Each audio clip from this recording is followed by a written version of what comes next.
When talking to people about something that goes against their mainstream worldview, they will often say, "Do you have a source?" This is indeed a very valid question. However, there are instances where this request can be intellectually dishonest, and a source could actually lead the discussion further away from the truth. Examples of this is if you debate a topic that is political or controversial, has strong financial interests behind it, or has not yet been researched. Let me explain.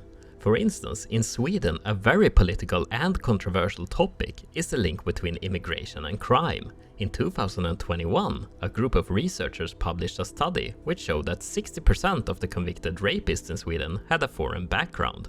But can you guess what happened to them? They now risk prosecution. It is also criminal for a person to even talk about the fundamental reasons behind why immigrants from certain parts of the world are overrepresented in crime. Under these circumstances, how would you be able to conduct real science in any meaningful way about this topic? What do you think the available sources will look like if criminal prosecution waits if the wrong results are published? In this scenario, would requesting a source on immigration and crime in Sweden be intellectually honest when actors that politically benefit from suppressing this information has made it impossible to get a hold of? I would say it would be like to claim that you need official data from the Chinese government about how many concentration camps they have before believing that any crimes against humanity has happened in Winnie the Pooh's kingdom.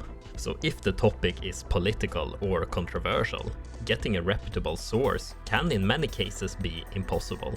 The second aspect is about funding to back the research. I've already talked about that it's possible to cure your nearsightedness and your mental disorders. But none of these cures have any real peer-reviewed studies behind them. But why is that? Clinical trials are insanely expensive to conduct. It can cost in the order of $4 to $20 million. Thus the funding needs to come from somewhere. It can be made accessible if, let's say, a drug company sees that if this works, we can make even more money. But what happens when it's the other way around? That showing that something works will result in them selling less drugs. Do you think that there will be any funding available for that?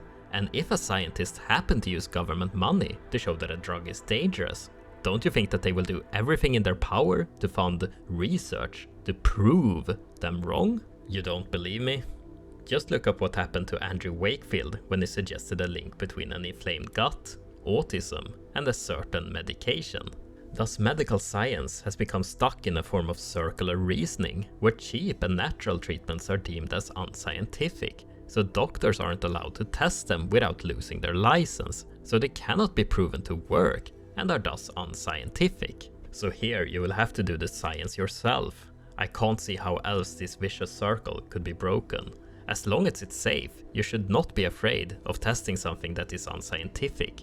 And if it works for you, shout it out from the rooftops so that others can learn. Lastly, if it's impossible to run the experiments.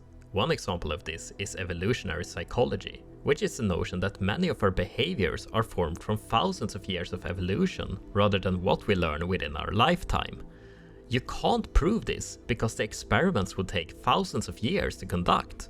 But if you ever been on the dating market, you will observe behaviors that cannot be explained in any other way than that it's hard-coded in our genes. In this example, you will have to skip the source and instead look at what theory is best at predicting the future. Like, if evolutionary psychology is true, the girl will go for the tall, muscular douchebag she says she despises rather than the nice, sensitive guy she claims she wants. The reason why I keep harping on about these issues is that science has become a tool of propaganda rather than a vehicle to obtain the truth. Much like how Christianity was previously used to suppress free thought. Did you not ask if she believed in God? She's not a Christian! However, the Christians got defeated by the neckbeards, but in so doing, they became the new orthodoxy that the propaganda artists used to keep the people at bay. Because I represent science, that's dangerous. And as Western academia becomes an even larger cesspool of political activism, asking for a source will be like asking a person to find where it says that property rights are important in the Communist Manifesto. Like, share and subscribe if you agree.